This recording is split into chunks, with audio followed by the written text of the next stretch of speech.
नमस्ते दोस्तों।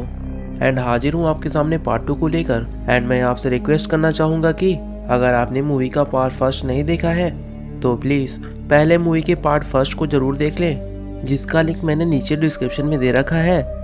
तभी आपको पूरी स्टोरी समझ में आएगी। तो चलिए दोस्तों, ज़्यादा देर न करते हुए मूवी को एक्सप्लेन करते हैं। जब वो टेबल किम को लगता है तो किमियो तुरंत बेहोश हो जाती है और जॉम्बी उस रस्सी के सहारे ऊपर चढ़ने लग जाता है। और तभी जॉनू अपने ड्रोन की मदद से उस जॉम्बी को डिस्ट्रैक्ट करने की कोशिश करता है, लेकिन वह उसे ज्यादा देर तक नहीं रोक पाता और जॉम्बी उस ड्रोन के नीचे गिरा देता है। जैसे ही जॉम्बी किम के अपार्टमेंट तक पहुंचने वाला होता है और तभी उसे होश आ जाता है और वह जॉम्बी का हाथ काट के उसे नीचे गिरा देती है और इस तरीके से किम काफी मुश्किल में बच पाती है।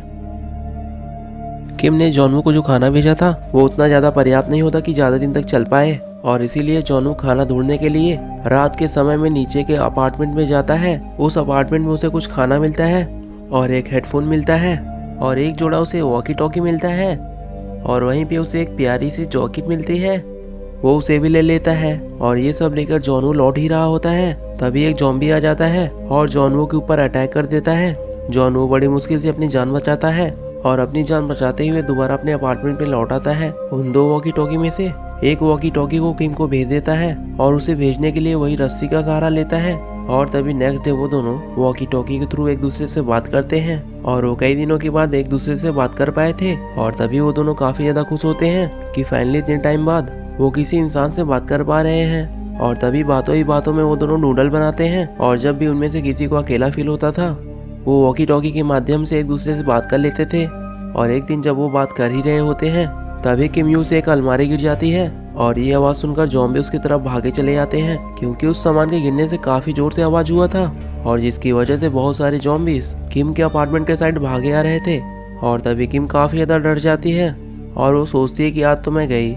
लेकिन तभी वोजिन के दिमाग में एक आइडिया आता है। वो तुरंत किमियो के पास के अपार्टमेंट का नंबर लेता है और उस पर कॉल कर देता है। कॉल करने पर वहाँ पे बेल बजने लगता है और जॉम्बीज उस बगल वाले अपार्टमेंट में किम के अपार्टमेंट को छोड़ते हुए वहां से चले जाते हैं। और तभी ये सब होने के बाद उन्हें रियलाइज होता है कि अगर हम ऐसे ही रहें तो एक दिन मारे जाएंगे। उन्हें लग रहा होता है कि ऐसे रहना काफी खतरनाक है और अब उनका खाना भी पूरी तरह से खत्म हो चुका था और इसीलिए उन्हें खाना ढूंढने कहीं न कहीं तो जाना ही था, नहीं तो वो दोनों सरवाइव नहीं कर पाएंगे। तभी किम जॉन को बताती है कि मैंने देखा है कि तुम्हारी बिल्डिंग की जो 8th फ्लोर है वो पूरी तरीके से खाली है और वहाँ पे कोई भी नहीं है और हम वहाँ पे खाना ढूंढने जा सकते हैं। और तभी वह नीचे जाने के लिए तैयारी करने लगते हैं और अपने बचाव के लिए एक हथियार भी ले लेते हैं। और वो दोनों अपने बालकनी में रस्सी बांध के उतरने वाले थे, क्योंकि उन दोनों को पता था कि अगर हम सीढ़ियों से गए या लिफ्ट से गए तो वो बहुत ज्यादा रिस्की हो सकता था। जैसे ही वो दोनों नीचे उतरते हैं, नीचे उनका कई सारे जॉम्बीज के साथ आमना सामना होता है और तभी वो दोनों जॉम्बीज का काफी डट के सामना करते हैं। और तभी काफी स्ट्रगल के बाद बिल्डिंग की 8th फ्लोर पर जाने के लिए लिफ्ट का सहारा लेते हैं और लिफ्ट के थ्रू जब ऊपर जाते हैं तो वो देखते हैं कि वहाँ पे कोई नहीं होता है। और जब वो दोनों 8th फ्लोर पर पहुंच जाते हैं तो वहाँ पे सभी दरवाजे को खोलने की कोशिश करते हैं, लेकिन वो सभी दरवाजे अंदर से बंद होते हैं। और तभी कई सारे ज़ॉम्बीज़ उनके पीछे पीछे 8th फ्लोर पर पहुंच जाते हैं और तभी सभी के सभी उनका पीछा करने लगते हैं और वो दोनों काफी ज्यादा घबरा जाते हैं। वो दोनों दरवाजे को खोलने की कोशिश करते हैं, लेकिन कोई भी दरवाजा नहीं खुल रहा होता है। तभी उन्हें लगता है कि बस अब उन्हें कोई नहीं बचा सकता और अब वो लोग मरने ही वाले हैं। तभी हम देखते हैं कि एक आदमी अपने अपार्टमेंट का डोर खोलता है और दोनों को अंदर बुला लेता है। और ये सब देखने के बाद किम काफी ज्यादा शॉक्ड हो जाती है कि अभी इतना बुरा टाइम चल रहा है और इस सिचुएशन में कोई अनजान आदमी कैसे हेल्प कर सकता है, वो इतना रिस्क लेकर हमें कैसे बचा सकता है, ये उसे बिल्कुल भी समझ नहीं आ रहा होता है। तभी उन दोनों को लगता है कि ये शायद कोई अच्छा ही इंसान होगा जो फरिश्ते के रूप में हमें बचाया है। और उसे ये भी लग रहा होता है कि मैं कुछ ज्यादा ही सोच रही हूँ। तभी वो आदमी काफी साधारण रूप से उन दोनों को पानी पिलाता है और खाना देता है। और तभी वह उन्हें बताता है कि तुम लोग खाने की टेंशन मत लेना, खाना पर्याप्त मात्रा में है।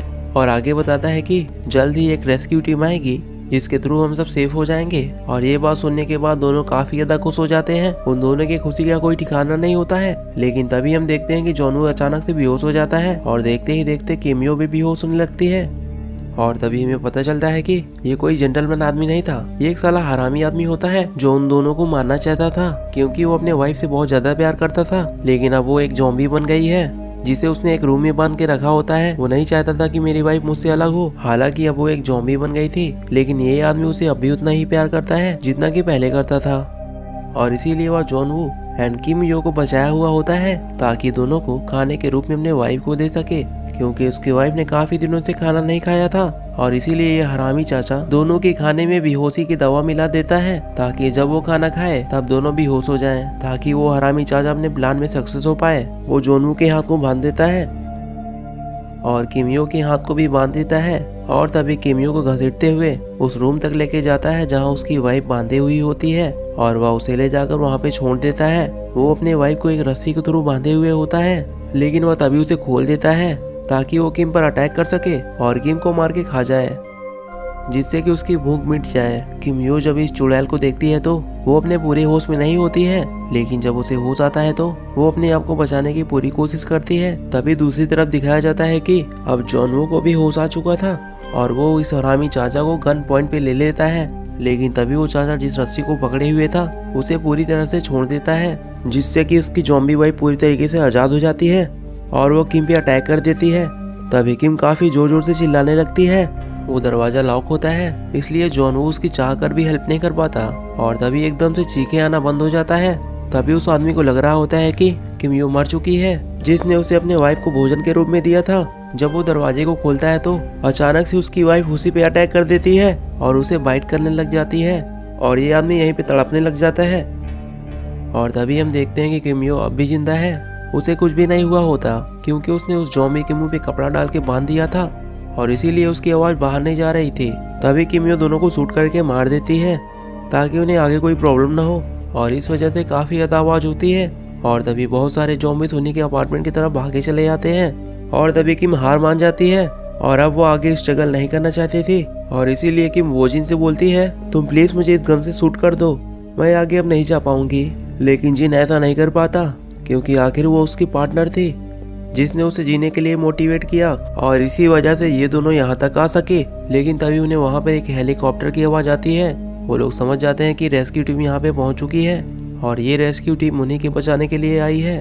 और तभी ये दोनों काफ़ी मुश्किल से ज़ॉम्बीज़ से लड़ते हुए छत के रूफ पे पहुँच जाते हैं। लेकिन जब वो टॉप फ्लोर पर पहुँचते हैं तो वहाँ पे उन्हें कोई भी हेलीकॉप्टर नहीं दिखता और तभी बहुत सारे ज़ॉम्बीज़ उनके पीछे आने लगते हैं और तभी उन दोनों के पास कोई रास्ता नहीं बचता। उन्हें ये लग रहा होता है कि अब सब कुछ खत्म हो चुका है और अब उन्हें कोई भी नहीं बचा सकते। लेकिन तभी उसी टाइम हेलीकॉप्टर की आवाज़ वापस से आने लग जाती है और वह देख पाते हैं कि वहाँ पे रेस्क्यू टीम का हेलीकॉप्टर पहुँच चुका है और वो रेस्क्यू टीम दोनों को सेव कर लेते हैं। और इसके बाद किमियो काफी ज्यादा खुश हो जाती है क्योंकि एट लास्ट इतने स्ट्रगल के बाद उन दोनों की लाइफ सेफ हो पाती है। और किम की ऐसी स्माइल देखने वाली होती है क्योंकि किम काफी ज्यादा सुंदर थी और जॉन वू भी काफी ज्यादा खुश हो जाता है और इस तरह से इस स्टोरी का हैप्पी एंडिंग हो जाता है।